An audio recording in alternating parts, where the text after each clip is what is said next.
Okay, so Hey everybody, May 26th. This is our special session. If you recall, we've been advertising this about Zara. So this is going to be more of a teaching, more training time and little less of our rapid fire today, just as a heads up.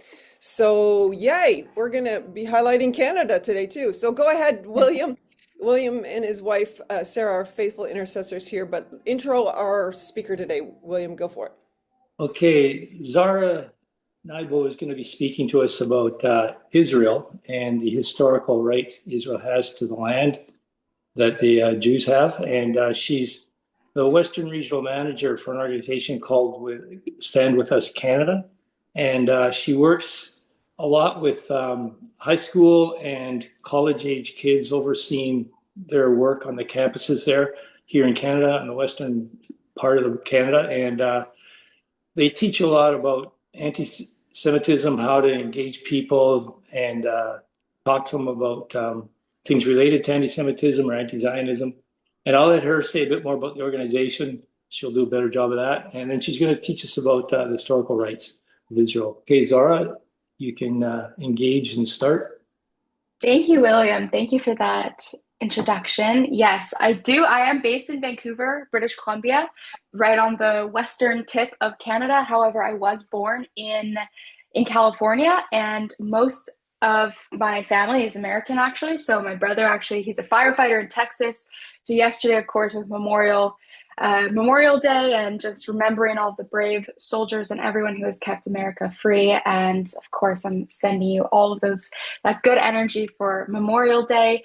Um, yeah, so let's talk a little bit about Stand With Us Canada. I'm going to share my slides. My whole goal of today is really, a lot of us have a lot of information. Some of us don't have as much information. Some of us have fun facts and stats, but I really want to bring us all to a very baseline understanding of the historical, right of Jewish people to self-determine in their indigenous homeland, but also to understand a lot of the geopolitics and the wars and what has brought us really up until today in 2026. So that's my hope. Stand With Us Canada, we're a nonprofit organization, so everything that we do is because of incredible donors, and we're also a nonpartisan organization. So our mission has always been to educate everyone about Israel across the political spectrum, and we really do that by empowering students, whether they're in high school or on campus, to do that. And our main goal is that empowerment piece and that education piece, and that doesn't change regardless of who's in power, whether that's here in Canada, in America, or in Israel. So I'm going to share my slides here. I'm more than happy to send them out after this so that you have a little bit more info. Let's see here. There we go. All right. Thumbs up. We're We're all all good to go. good to go. Good to go. Amazing. All right, team. So I've introed myself a little bit. I'm here because people are curious about Israel, right? A lot of people have a lot of questions, and sometimes we want to be able to answer them. So I'm hoping that today I can actually give those answers. So let's jump right in. Let's talk about where Israel is, because in the world that we live in today, there is so much news about Israel in the headlines that we tend to think Israel's actually a lot bigger than it really is. Israel is a tiny, tiny country.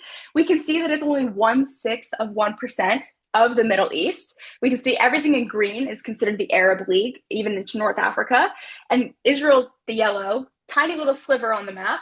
In my province of British Columbia, Israel could fit in about 46 times.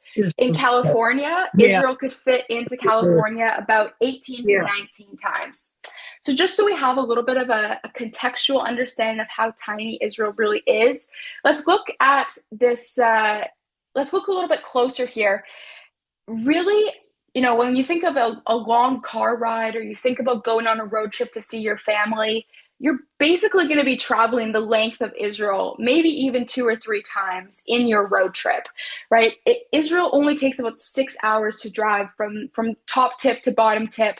And at 9 miles wide, that's the narrowest part, which is kind of hard to see on the map here. Let me see, I'll zoom in a little bit more. It's basically from West Bank to Herzliya or the Tel Aviv area is that 9 miles wide, which for a lot of people is their daily run. But think about that in a geopolitical or security context, right? So now that we have a little bit of an understanding of where Israel is positioned in the map, how big or how small or how narrow Israel really is, let's talk a little bit about who inhabits Israel. So the people of Israel, it amazes me every time I say this. Israel is actually one of the most diverse societies in the entire world, even for being such a tiny country. There's a really, really widespread misconception that most Jews came from Europe, right? However, more than half of Jewish people came from across the Middle East and Africa. So we see a ton of different skin colors. We see a lot of different diverse ethnic backgrounds.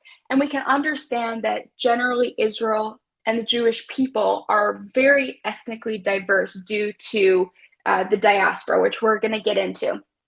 But quickly, I want to look at this slide and I want to understand that, Israel is a Jewish and democratic majority state with a majority Jewish population of about 73.5% of the population. But there's other large religious and ethnic minority groups as well, such as, Muslims and Druze and Christians, and Bedouins and lots of different people who also live in that land. And there's more than 15 different recognized religions in Israel who pretty much all manage their own religious affairs. So now that we have more of an idea of the kind of encapsulation of where we are with Israel today, I want to kind of give this presentation in 3 different chapters. We're going to kind of chunk it in. And the first chapter is going to be roots, right? We're going to talk about how the Jewish people are a diverse ethnic and religious group with an ancient roots in this land of Israel. And there has actually been an unbroken presence of Jewish people in that land for over 3,000 years. Then we're going to go into the second chapter, and that second chapter is going to be diaspora, right? How did we get to diaspora today? We have to go back and really understand how that happened. And we know that, Jewish people lived as an oppressed minority across Europe and the Middle East and other parts of the world during this diasporic period.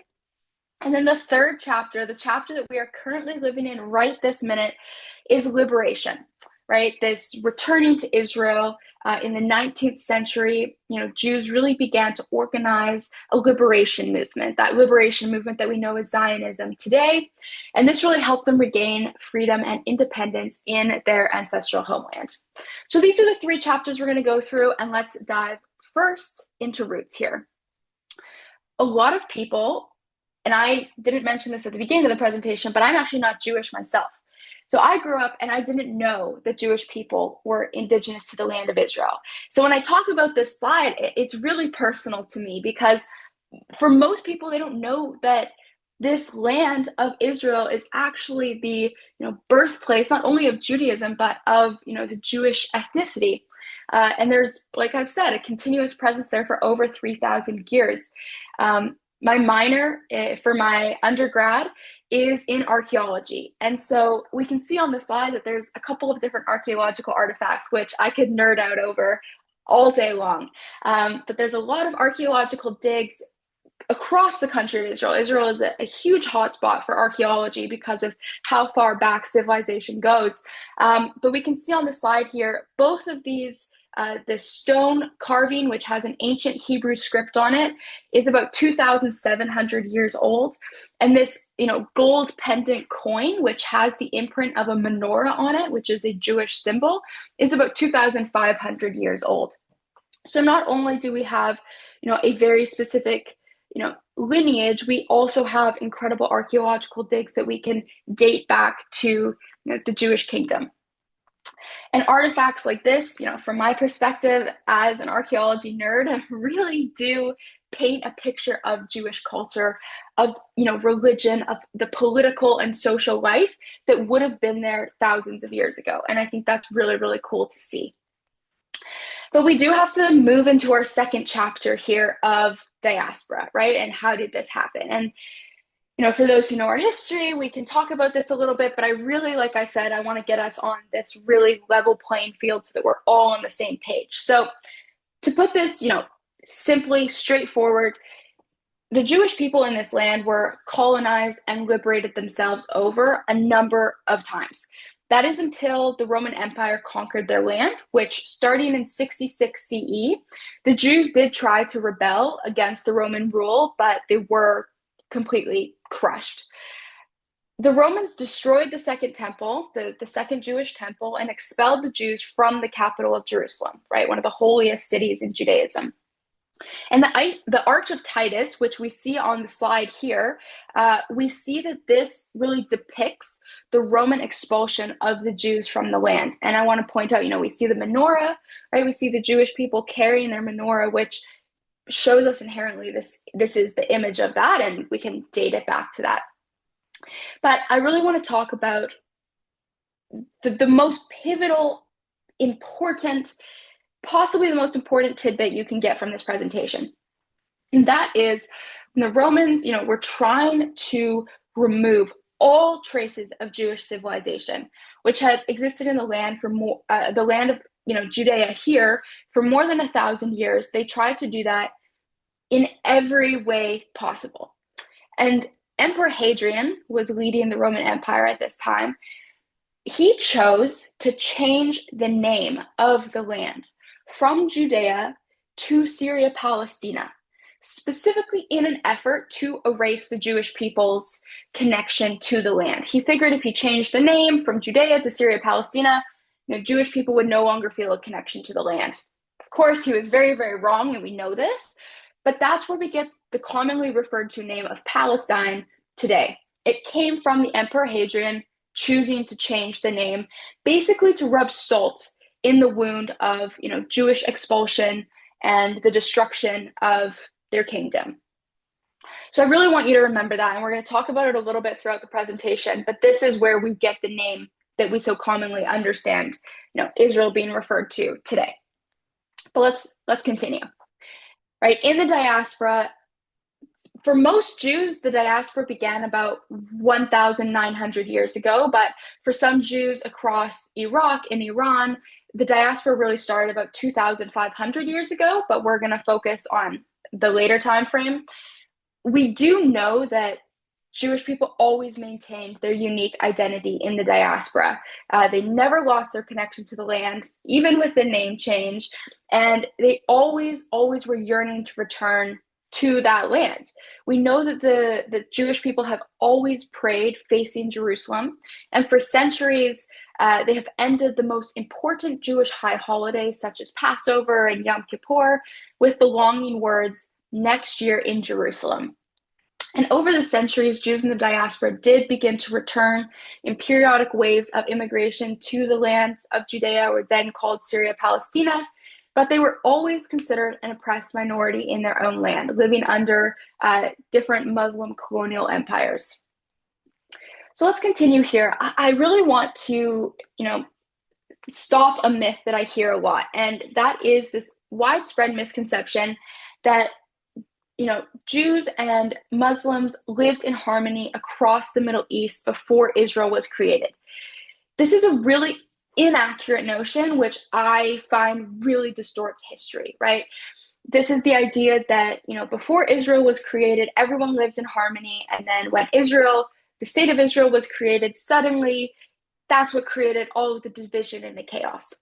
But really, in Jerusalem and across the Middle East during the diasporic period, Jews were always considered second-class citizens at best, and really brutally oppressed minorities at worst. And while Jews were generally better off than in Europe, it's really important not to, systemically discriminate what they faced in the Middle East. I think that's really important because this is quite a big myth that I see a lot. So now I want to talk a little bit about what's happening in the land during this time. I'm not going to play the video because it's quite long, but what I really want you to take away from this is that, after the conquest of Judea by the Romans, the land was ruled by a series of empires, that continuously colonized the land over and over again. But there was no independent nation or government ever created in place of the ancient Jewish kingdom, right? That's really important.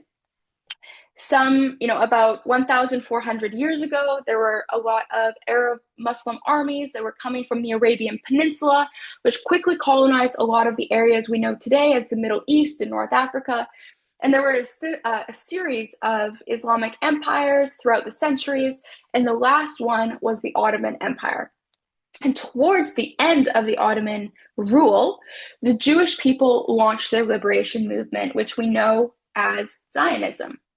Now, I'm sure we've all, heard the name Zionism.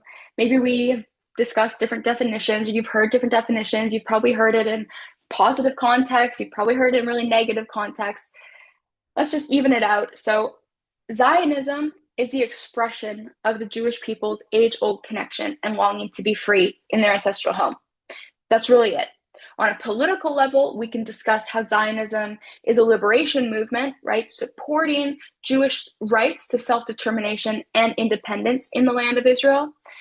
And it's really important, similar to how we started this presentation, to remember that for most Jews around the world, I think the most recent statistic was about 98% of Jews living around the world outside of Israel. Being connected to Israel is an important part of their ethnic and religious identity. Right, the modern Zionist movement really began in the late 1800s, and it was developed by a lot of different intellectuals. But we know, Theodor Herzl being kind of the father figure of modern Zionism, and that's who's on the screen here. Now, a lot of these Jewish thinkers and intellectuals were starting to experience a new kind of first-hand account of anti-Jewish hatred with this new name of anti-Semitism. And I want to flesh that out a little bit more, because during this time in the late 1800s, about 1880, there was a German journalist who was, virulently anti-Semitic. We know that term today, right? Hating Jewish people. But he didn't have the word anti-Semitism yet. So he was a journalist who was writing, a lot of lies and hatred towards Jewish people. So he came up with the word anti-Semite and then anti-Semitic. So Theodor Herzl and a lot of the Jewish intellectuals who are thinking about Zionism and thinking about returning back to their homeland, they're dealing with anti-Semitism in its newest, boldest form, this term that has been coined by someone who's an anti-Semite themselves, who wanted to, scientifically be able to hate Jewish people. So I always think that's really important to really ground what is happening, in the present day of 1880. All right, but decades before the Holocaust, right, Jews were being massacred by the thousands across Europe and Russia. We know of these pogroms that were happening.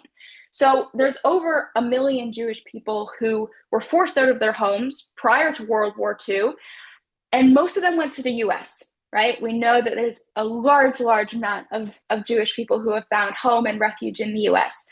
However, there's a small number of Jews who did end up going back to what then was called Syria, Palestina. And these are the core Jewish pioneers of, the kibbutzes that we think about. But we're going to get to that in a second, because I really want to just remind you again, the Romans are the ones who changed the official name of the land from Judea to Syria, Palestina back in the 2nd century. And after that, Palestine was the most commonly referred to name used in the region. Now, I really want to point out that when larger waves of Jewish people started returning to their homeland in the late 1800s, the land's not empty, right? Sometimes there's this, idea the land was completely empty. No, I'm not going to pretend like it was, and there's no need to.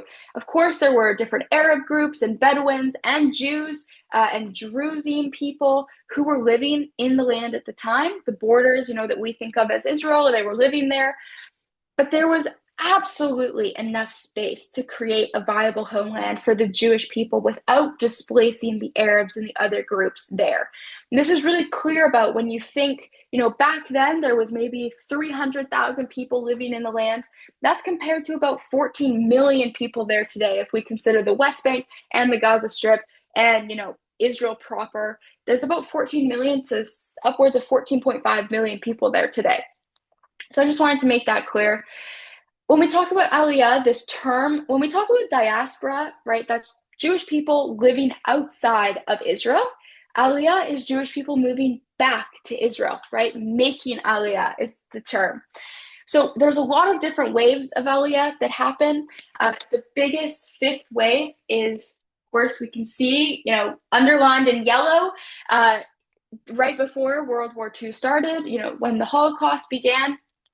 And this is really a crucial point of this, is that when most of the Jewish people were immigrating into the land, they actually bought all of their land that they started to build on from Arab landowners, predominantly those who lived in Lebanon. And they actually bought the land for really, really high prices.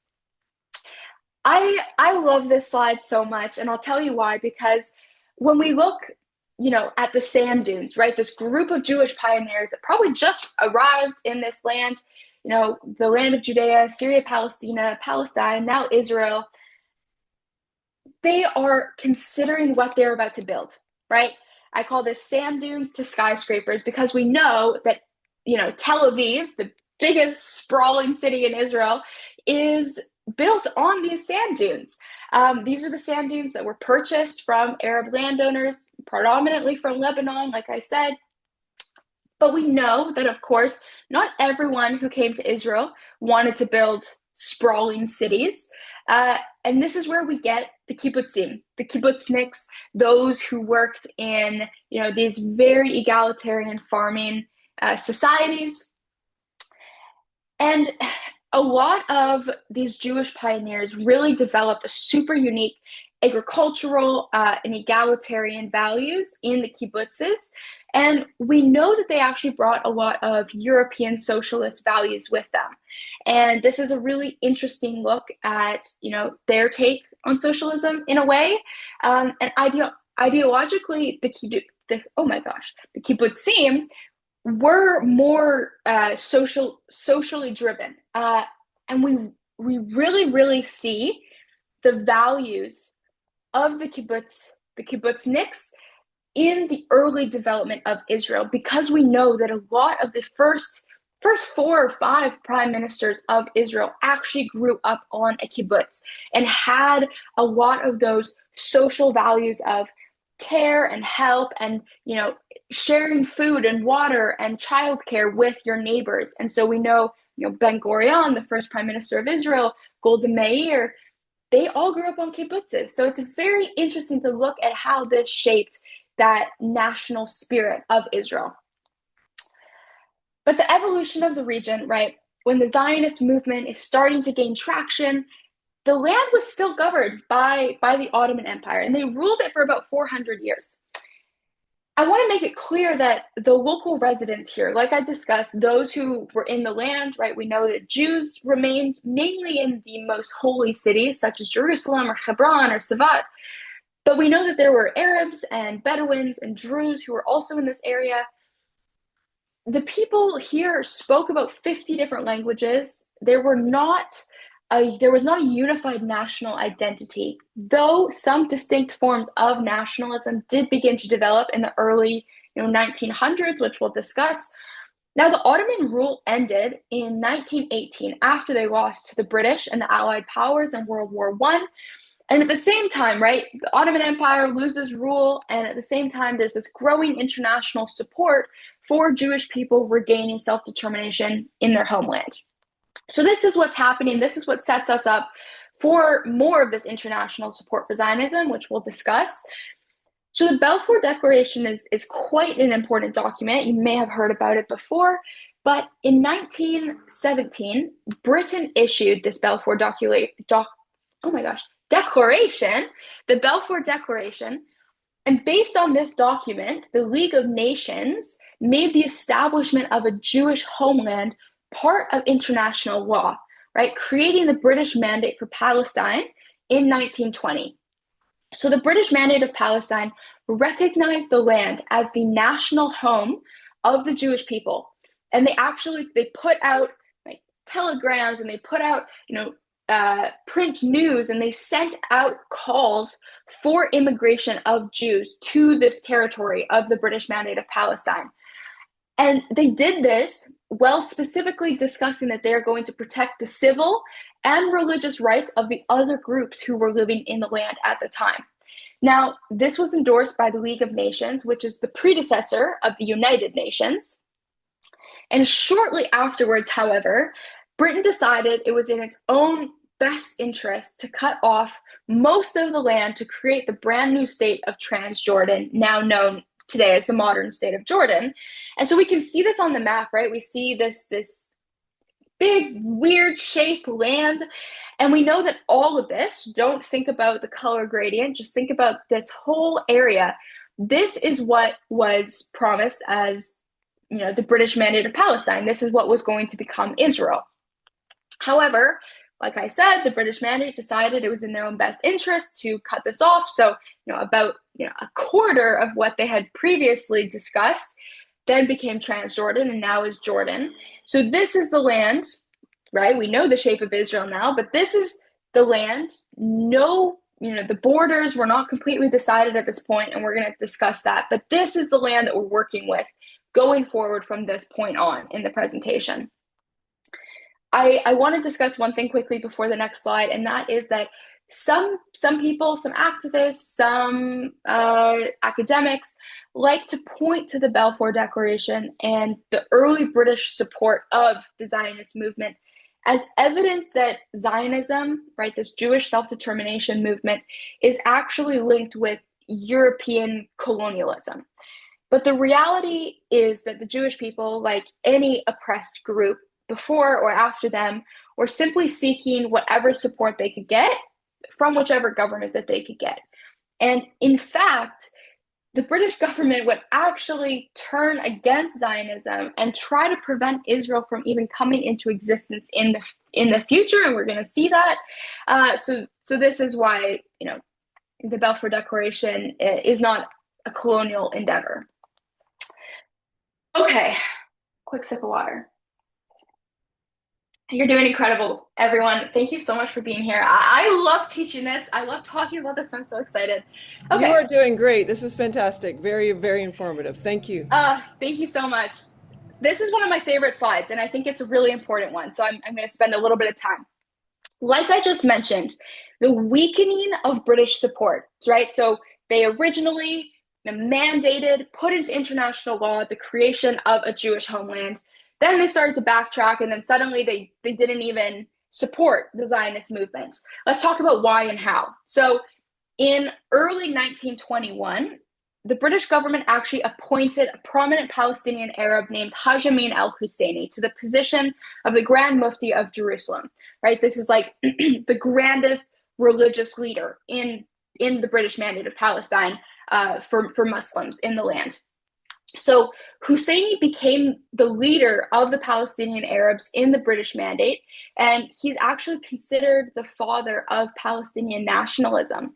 And like I said a little bit in the Ottoman Empire slide, we did start to see some forms of nationalism, emerge in the late 1900s, and that's truly because of Husseini. He saw, and it's actually quite amazing in a way, he saw how resolute and determined the Jewish people were to come back to their homeland, and what a strong, not only religious identity, but ethnic and cultural and social identity the Jewish people had, that he realized that for the Palestinian Arabs, for those who had been living in the land, they needed to have some type of national identity in order to, in his opinion, push back against Jewish immigration to the land. So he's truly considered the father of Palestinian nationalism, which was growing in opposition to the Zionist movement and Jewish immigration to the land. It's very difficult because a lot of academics and historians actually point to this specific moment of Husseini being appointed as the Grand Mufti as what was the breaking point between the kind of Israeli-Arab conflict and the Israeli-Palestinian conflict. And this is where we start to get the breaking point for that, because Husseini promoted not only political opposition to the Zionist immigration, Jewish immigration, but a really violent hatred towards Jews. And we can see on the slide, I mean, he's sitting here with Adolf Hitler. We can see he was, very, very anti-Semitic in many different ways. And this started to show up in the region, the outline of Israel that we know of today, because there was a lot of different battles and massacres that were starting. We know one of the biggest ones in 1929, there were 67 Jews massacred in Hebron, which we know is the second holiest city in Judaism. And all surviving members of the Jewish community in Hebron were actually forced to leave due to the violence. Now, this violence actually led to the creation of the Haganah, which is the first major Jewish self-defense organization in the Palestinian Mandate. The Haganah is what morphed into the Israeli Defense Forces of today. And it was really Husseini's racist and violent and religious supremacist views that prevented him from compromising and making peace with the Jewish community as it was building its foundation in the state of what was then the British Mandate.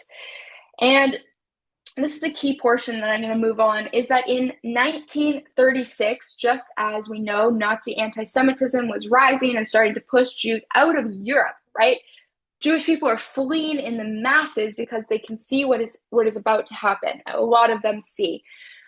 Husseini actually launched a revolt against the British Mandate that was in the land at the time, basically asking and forcing them in some very violent ways not to allow Jewish immigration into the land. So this is a very interesting historical time because, like I just said, Jews are being forced out of Europe, across Europe because of anti-Semitism, but they can't go to their homeland because Husseini is now pressuring the British government, which is there and has full authority to mandate and deal with the immigration into the land. So let's continue this, because the Peel Commission plan is really important. So as the violence of the 1920s and the 1930s is continuing, right, following this Arab strike on society led by Husseini, trying to stop Jewish immigration to the land, the British Mandate and the commission, the Peel Commission, found that maintaining the current situation would be really impossible, since the conflict between the local Jewish and Arab communities were, in their words, irreconcilable. So the Peel Commission plan, this is the first two-state solution, I would say. This is pretty much the first time the land has ever been discussed being divided, for an Arab state, or now we think about it as a Palestinian state, and a Jewish state. So I just want to put that out there because I didn't use that terminology before, but think about this as the first two-state solution. So the plan called for a Jewish state on about 20% of the land, which is a really small internationally controlled corridor between Jerusalem and the coast, right? And then the rest of the land would be an Arab state. So we can see this, right? In blue would be the Jewish state, this internationally controlled corridor of Jerusalem, because Jerusalem is an important city for both religions, and then the Arab state in red. The Arab leadership, led by Husseini, outright rejected this plan, even though it would give them 75% of the land. They still rejected it, and they called the Jewish people intruders. The Jewish people and those who, there was kind of like a council, like a Jewish council who was working with the British government, similar to how Husseini was working with the British government, right? You have a representative. It wasn't really a government, but you had a representative.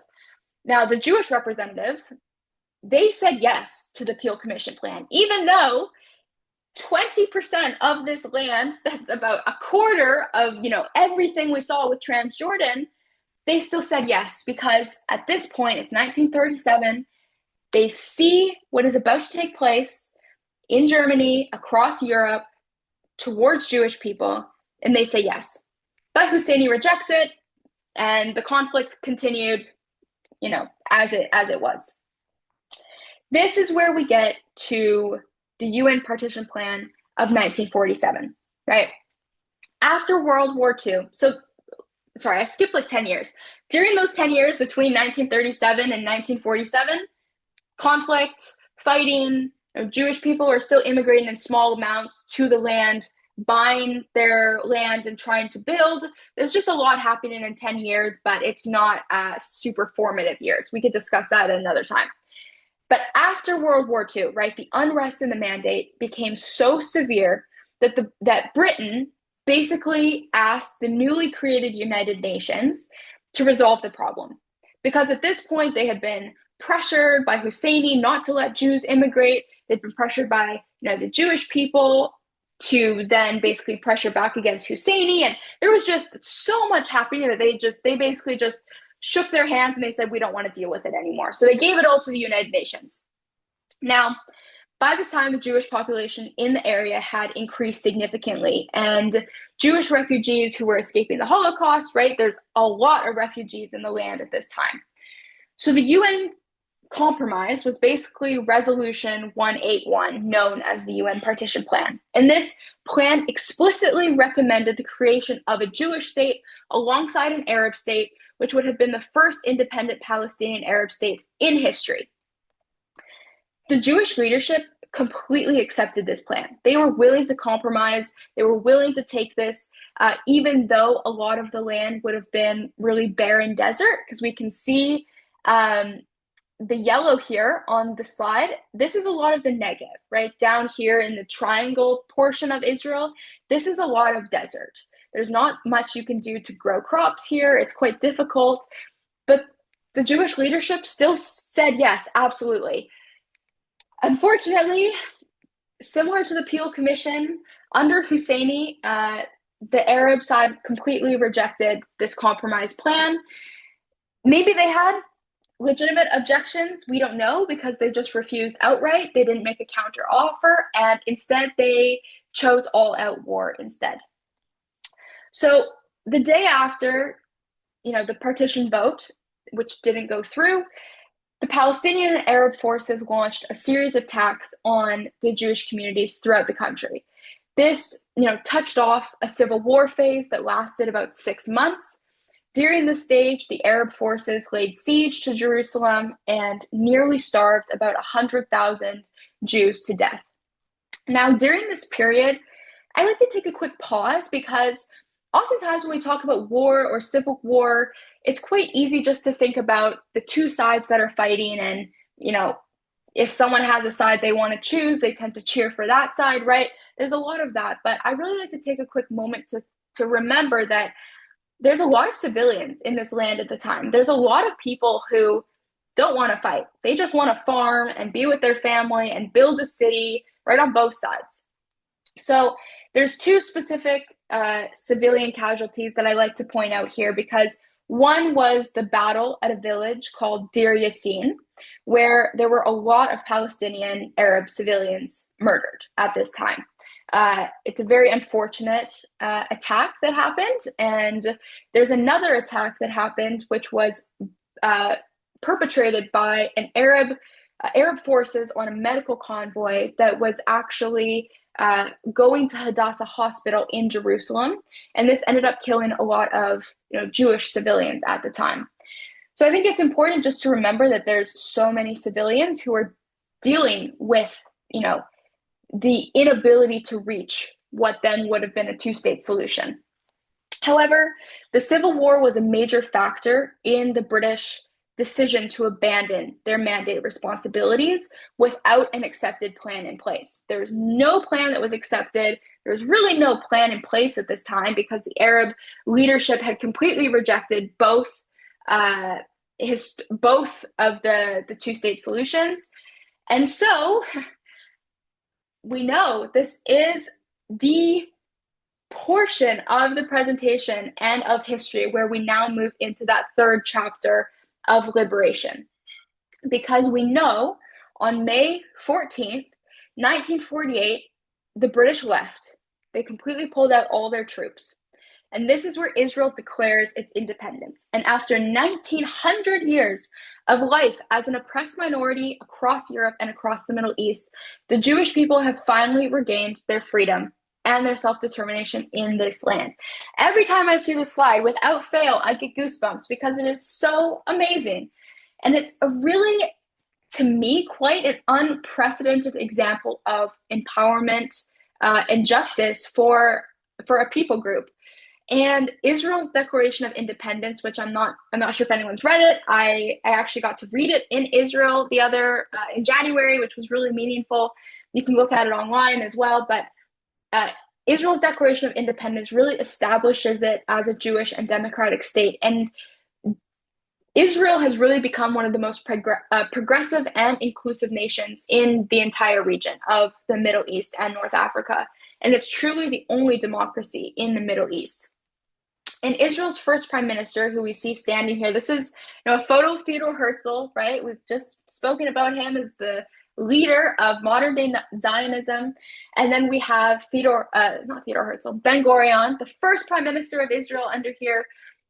He really promoted not only a democratic values in the Declaration of Independence, but also a deep commitment to the state and a sense of social responsibility that we see from his time at a kibbutz.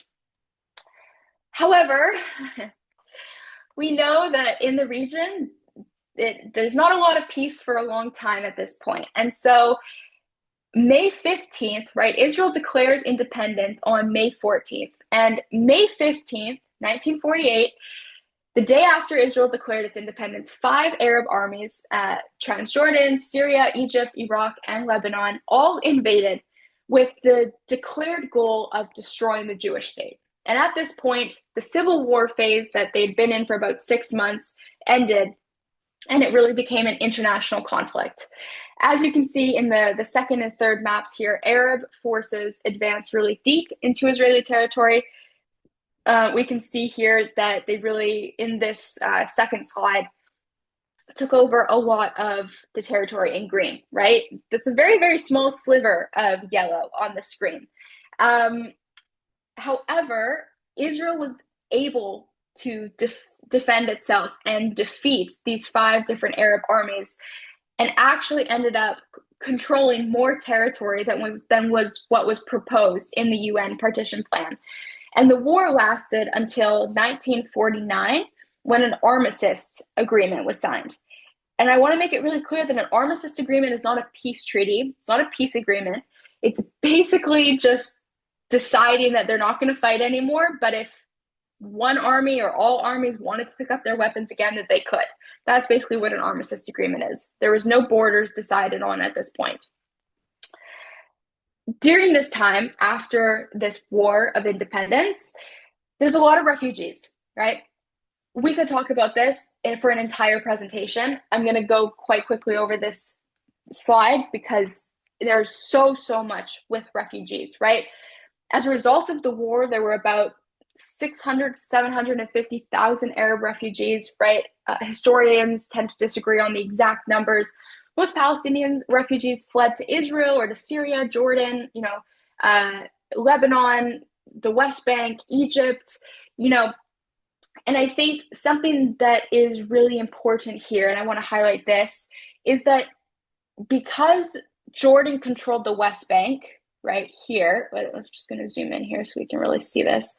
Because Jordan controlled the West Bank here and Egypt controlled the Gaza Strip here, as the War of Independence ends and this armistice treaty is signed, and Palestinian Arabs are leaving Israel, mainly by their own choosing, they are going into the West Bank and the Gaza Strip.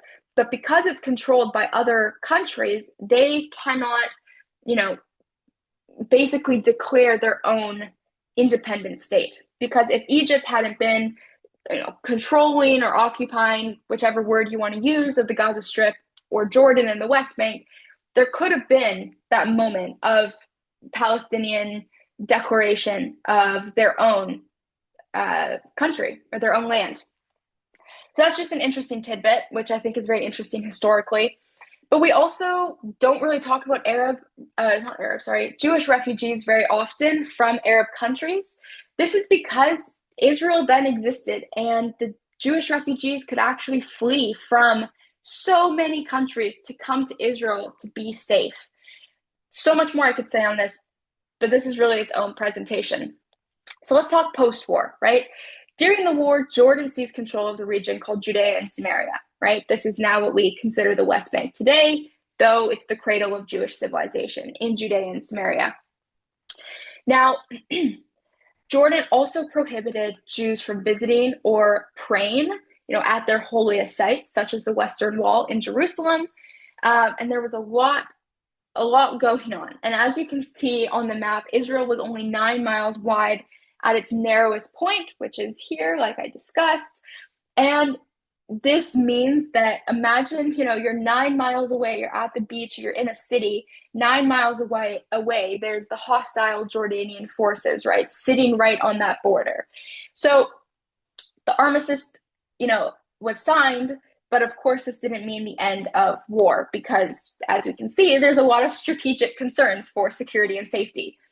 This brings us to the Six-Day War. So in 1967, this is the year that Egypt attempted to cut off Israeli shipping through the Red Sea and kicked out UN peacekeepers who were stationed on its borders with Israel. And when you kick out UN peacekeepers, that is considered an act of war. You're actively getting rid of the peace. Egypt moved large amounts of troops to the border with Israel, and they're followed by a lot of forces from Syria, Jordan, and Iraq. So in June of 1967, Israel was basically surrounded by 100,000 different troops, all supplied by the Soviet Union. And Israelis and Israeli leadership was quite worried about what was going to happen and the destruction of quite a young country. After about 3 weeks of diplomatic attempts had failed to defuse the crisis, Israel concluded that it really had no choice but to strike the Egyptian and Syrian armies preemptively, right? If they were sitting there waiting for a war to ensue, they realized that if they wanted to have any hope of winning and keeping their country, they were going to have to preemptively strike first. So on June 5th of 1967, Israel did strike mainly only the air forces. They took out most of the air force of Egypt and Syrian armies. And through diplomatic channels, I love this story, through diplomatic channels, truly, Israel warned Jordan to really stay out of the war. However, Jordan began shelling Jerusalem and Tel Aviv. And at this point, Israel sent its troops into the West Bank. And they actually, they sent telegrams to Jordan saying, like, please, like, don't join the war. Like, you don't need to join. It's not your war. We can, find peace. We can find an agreement. And the army just said no, and they just started shelling. And I just think that's just looking back, it's just crazy. And it was truly because of Israel's preemptive strike on the Air Force. This is the only reason why Israel was able to achieve an overwhelming and really shocking victory against the Arab armies. So after the Six-Day War, right, the Six-Day War, it's called the Six-Day War because it lasted 6 days, spoiler alert, and Israel actually gained a strategic vital buffer zone during this war. This is considered the Golan Heights, the West Bank, the entire Sinai Peninsula, and the Gaza Strip. The territory that Israel was pre-Six-Day War tripled in size. So, excuse me. Israel actually offered to trade almost every single piece of extended ground that they had won in the war for peace. This was immediate. However, this is where we get the 3 no's, because all of the Arab surrounding countries rejected this, and they all pushed back, saying no peace with Israel, no recognition of Israel, no negotiations with Israel. And this is really the outcome of the Six-Day War. But of course, there started, as we'll see as we go forward, there were places where Israel did give the land back for peace. But as Israel was realizing that they couldn't keep winning and fighting these huge wars because of the casualty and the stress and the economic hardship that it brought to the new country, the Arab nations faced a really big military defeat, right, in the Six-Day War. And it was quite embarrassing, especially for Egyptian President Gamal Abdel Nasser. because he was a really influential Arab leader in the Middle East, and he ended up losing power after the Six-Day War. And this is where we see the Yom Kippur War, right? In 1973, the tables kind of turned from the surprise attack because Egypt and Syria launched this really massive surprise war or attack on Israel on Yom Kippur, which is the holiest day in Judaism. Israel was able to defeat the invading armies, but at a really huge cost. And the result of this war, the Yom Kippur War, it really, it allowed the Egyptian armies to kind of make up for what they felt like was humiliation in the Six-Day War. They felt like they had won something back. And then this also made Israel realize that they couldn't keep fighting the wars. So there was a lot that happened during this period, and this is really what started to lead to peace with Egypt. But there's quite a decade of change going on at this time, right? We know Golda Meir, who's known as the Iron Lady of Israeli politics, she was elected prime minister. She became Israel's the first female prime minister in Israel and the fourth female head of state in the entire world. And one of Golda's main challenges was the rise of the Palestine Liberation Organization, known as the PLO, right? We know there's a very famous attack, the Munich massacre, right, in the Olympics, the 1972 Olympics, where they murdered 11 Israeli athletes. This was perpetrated by the Palestinian Liberation Organization.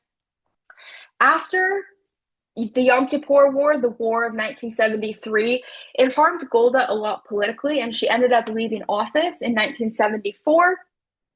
And at the time, there's a lot of change in Israel's society. There's a lot of different immigrants and refugees coming from across North Africa as well. That started to change the way people voted in Israel. And so Menachem Begin, who we see here on the far part of your screen, he was the first conservative Likud prime minister to be elected. And he really started to open up the power of Israel. The reason why we know of Israel today as the startup nation is because of, Prime Minister Begin.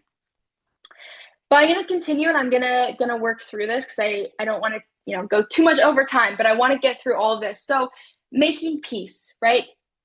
In 1977, Prime Minister Begin invited Egypt's president Anwar Sadat to visit Jerusalem. And this is what began the Egyptian peace treaty with Israel. Egypt also relinquished their claim over Gaza, which was under Israel's control, and became a key part of the Israeli-Palestinian conflict. And this peace deal really, truly happened because the U.S. pushed for it by offering a lot of aid to both sides.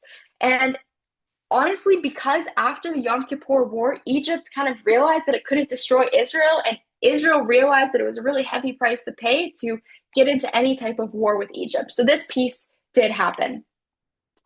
However, the conflict is still continuing during this time, right? In the 1970s, the Palestinian Liberation Organization was based in Jordan, but it was expelled because it tried to overthrow the Jordanian monarchy. And then they were moved to Lebanon and contributed to a lot of the Lebanese unrest and the civil war that actually ensued in Lebanon.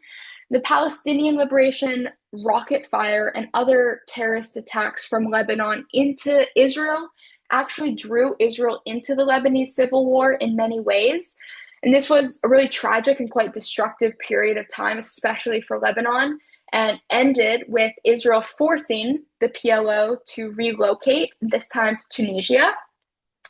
Now, during this wave of unrest, the Palestinian wing of the Muslim Brotherhood was beginning to transform into the extremist terrorist group that we know today as Hamas. And I think this is important because oftentimes when we talk about Hamas, we don't really think of where it came from, when it started. So I'm going to say it again because the Palestinian wing of the Muslim Brotherhood is what transformed into the extremist group that we know of as Hamas today. And the founding charter of Hamas, which is still the same charter of today, really promotes intense hatred against Jews and the complete obliteration of Israel. And these are ideas that fuel Hamas to this day. So let's talk a little bit about the Oslo Accords. You may have heard about this. This is when the first Intifada was raging on, and there was a lot of new efforts to try to resolve the Israeli-Palestinian conflict. This included a lot of high-profile international peace conferences and a lot of secret negotiations. And it's actually because they were in Norway, like Oslo, one of the capitals of Norway, being there talking, diplomacy, trying to figure out how to, stop the Israeli-Palestinian conflict. And the basics of the Oslo Accord go like this. That's basically the first is a 5-year time frame. The first 3 years were supposed to be for establishing institutions such as the Palestinian Authority, and the final 2 years would basically be borders, security, refugees, and figuring out, how to share Jerusalem. For the Oslo Accords, Israel agreed to a couple of things. They agreed to recognize the Palestinian Liberation Organization as the sole representative of the Palestinian people, and to recognize Palestinian autonomy in the West Bank and the Gaza Strip by withdrawing all Israeli forces. The PLO agreed to recognize Israel's right to exist, which was a big deal for them, and to stop terrorism and incitement of violence. Very important. The Oslo Accords led to a lot of optimism. However, right after the signing of the Accords, Hamas and other terrorist groups began a really big campaign of suicide bombings, trying to derail the peace process. Israel did end up withdrawing from a significant amount of land. As we see here, we can see areas A, B, and C on the slide. I'll give you a quick acronym. A, Arab control. B, both. C, complete control by Israel. That's how I remember A, B, and C. So the peace process of the Oslo Accords, it led to the creation of A, B, and C, and it was supposed to be a temporary phase in the peace process. It still is ongoing to this day due to a couple of factors. So as we see, the Oslo Accords was a massive breakthrough. And then Jordan gave up claim to the West Bank while maintaining a really key role overseeing Muslim and Christian holy sites in Jerusalem.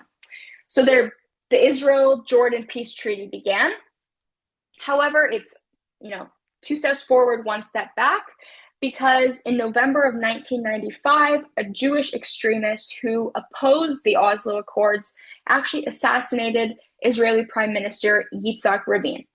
This is a really devastating tragedy that honestly increased, the fact that the Prime Minister was assassinated for this peace treaty is not something that actually derailed the peace process. And I'm struggling to say that because I think it's really, really important that we think about that, because you may think that if your prime minister is assassinated, you wouldn't want peace. But this is the incredible thing about Israelis. It actually increased support for the peace process because they wanted to have peace so badly. But due to a lot of waves of brutal suicide bombings by Palestinian terrorist groups, it is what ultimately undermined the peace process. So we have 2 different two-state solutions that come up, basically. We're going to talk about one in a second. But in 2000, Israel tried to end the conflict by making territorial compromises. This was Israeli Prime Minister Ehud Barak and Palestinian Authority President Yasser Arafat, and they met at Camp David, hosted by the US President Bill Clinton at the time. Israel agreed to this deal. It would basically be giving 100% of the Gaza Strip, 97% of the West Bank after land swaps, and a shared capital of Jerusalem. To make this quite quick, Arab leadership completely rejected this plan, and it's actually President Bill Clinton who is famously quoted for saying that this was a colossal historical blunder. So this rejection and the events that would immediately follow were a major derailment to the peace process, which is the Second Intifada, right? During the Second Intifada, over 1,000 Israeli men and women and children were murdered, and thousands were wounded, right? The Second Intifada left a lot of Israelis really feeling like there was no serious partner for peace, and they started to vote for parties who were taking a tougher stance against Palestinians. And as a result of the Second Intifada, Israel concluded that there was no way to protect the lives of its citizens without a security border and checkpoint.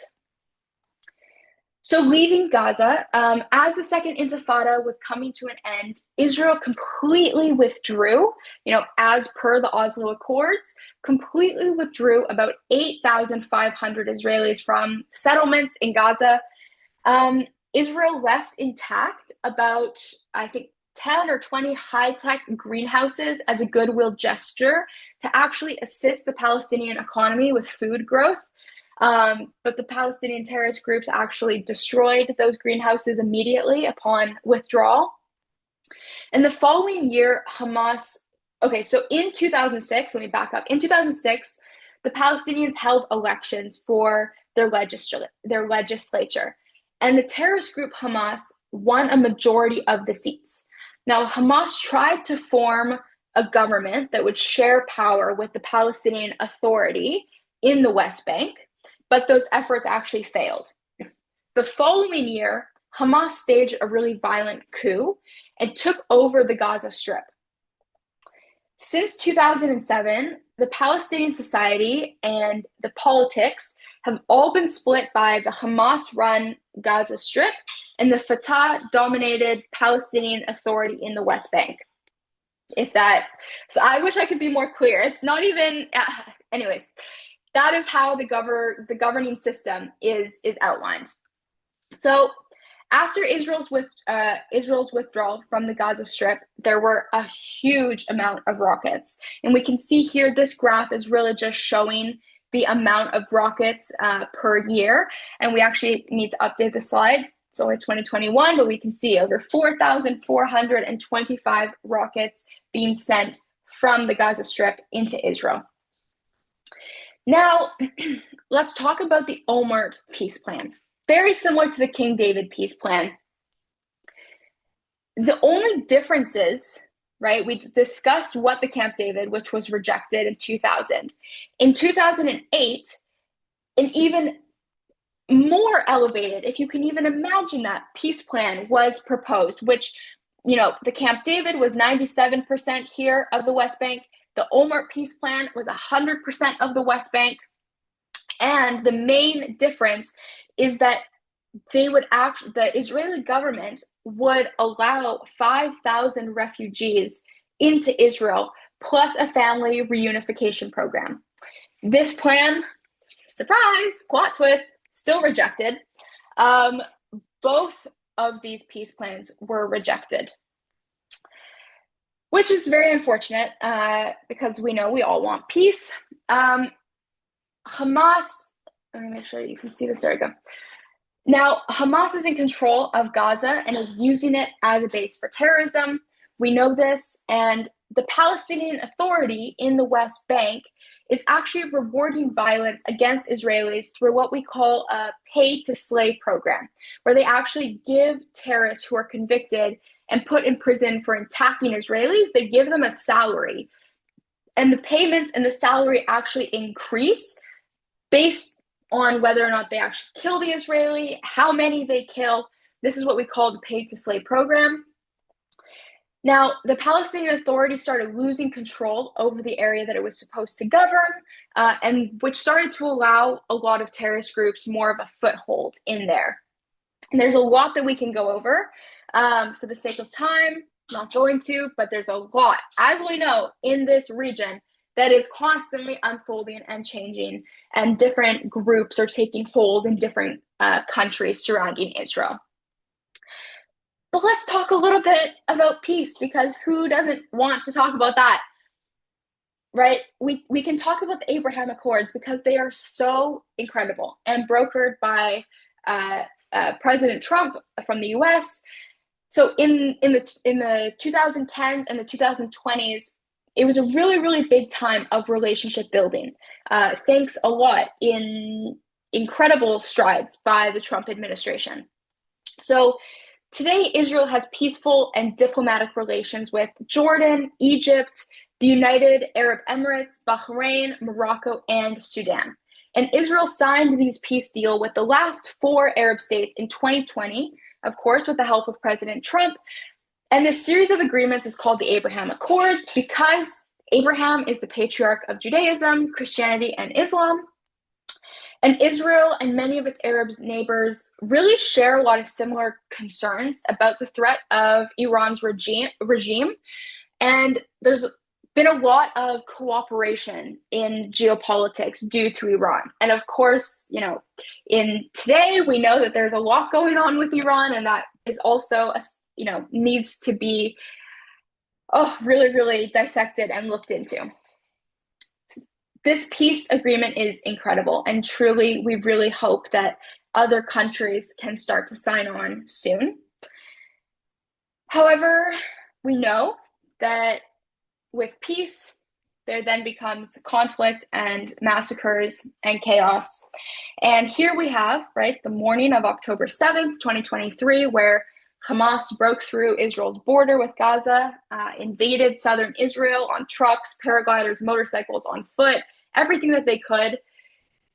We know just based on everything that we have, all of the documentation, over 6,000 Gazans broke through over 115 spots along the Israeli-Gaza border. And this specifically, 3,800 were members of Hamas's elite Nakba forces, This is kind of their own army in a way. We know that there were so many towns, kibbutzes, small villages that were attacked, with over 1,220 Israelis murdered on that day, over 360 at the Nova Music Festival site, and over 255 people were kidnapped and taken hostage into Gaza. Even, today we're coming up on, 3 years in October. There's even more people who have, lost their lives after October 7th due to taking their own life based on what they saw at the festival. And I think it's really important. I've actually asked SoundFest to change these numbers to actually start to reflect some of those who have had to take or chose to take their own life due to what was done to them and what they saw on October 7th and October 8th. On October 8th, Israel declared war on Hamas. A lot of Israelis were displaced in the north and the south due to the fighting. And the war goals were always to dismantle Hamas's capabilities, return the hostages, and restore security to northern Israel. Now, this presentation has not been updated recently, and it needs to be. Thankfully, and thank God, and thank you for all your prayers, there are no longer any hostages in Gaza. Everyone has been repatriated and given a proper burial or reunited with their family, which is incredible.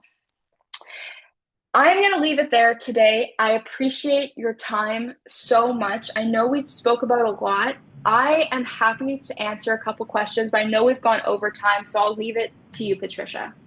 Wow, that was absolutely fantastic. And I want to just thank you profusely for your time. Could you please put in the chat how people can support you? I know this is a nonprofit and whatever that you work with, but if people want to just give a donation in your name or something, I'm going to stop